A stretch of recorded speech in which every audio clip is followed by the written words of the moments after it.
It was difficult because every time you make a record, obviously you're trying to outdo yourself a little bit, and that takes a lot more time. I think, trial and error, trying a lot of different ideas. I didn't really want to stick with the first idea that came to my head. Sometimes you got to go through, a bunch of stuff to get to one place, and I don't know. I'm definitely happy with where we ended up. It's going to be as many of our other records. It will not be fully recognized for about another decade.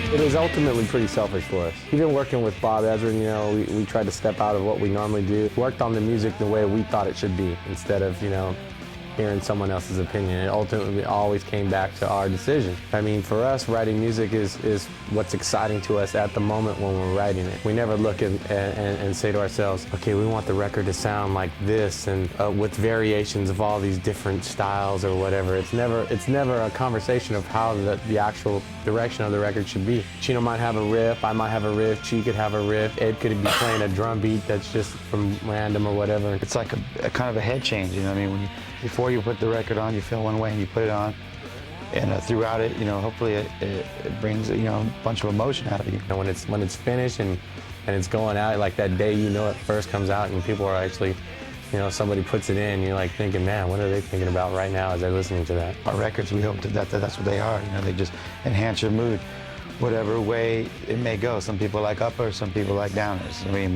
I think our records have that dynamic, those dynamics in it, you know what I mean? Does your record sound good in the shower? When you put the radio in the bathroom and you're blasting it in there, does it sound good in there? We're pretty selfish musically, and it will always be that way. I know it will, and I actually am kind of glad it is, because when it is all said and done, it's actually stuff that all of us agree on and like, See, that's the greatest thing about it, about recording, though. There's not an actual schedule or a plan of how it goes down, There's not a proper procedure for the actual recording. If a painter took a canvas, the canvas could be of any sort of canvas that the painter wants to be.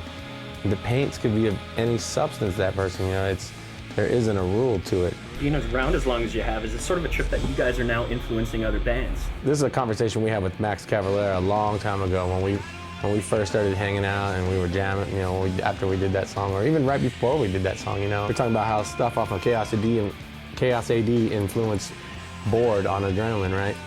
And he was telling us about how songs on the Roots record were inspired from Bored off our stuff, and we're like, man, it's just a big old circle. That's, it's music, it's meant to be enjoyed by all who enjoy it. And if anyone's inspired by your music, that's just, that's awesome.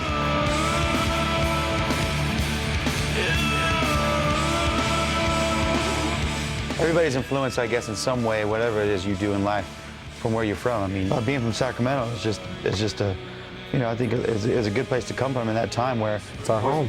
It's our home, but it wasn't like a big city as far as like maybe like LA or New York or something like that, or where everything is very genre. You know what I mean? And just kind of, it was easy growing up. I was friends with all types of people. Tony, Tesla. Yeah. We weren't friends with them. We were just saying. For us, I'll speak for myself. I never write anything on the road because it's the last thing that I'm thinking about on the road. Like, I'm just having fun and enjoying, the trip that we're on while we're on it. When I get home, we're all sitting there jamming. It's just as if it's always been, that has all the way back. Only now, everyone knows everybody's, personalities and how everybody will react to things. Then you start reacting based on what you think they're going to react to, even though they haven't acted that way yet, and it just becomes crazy.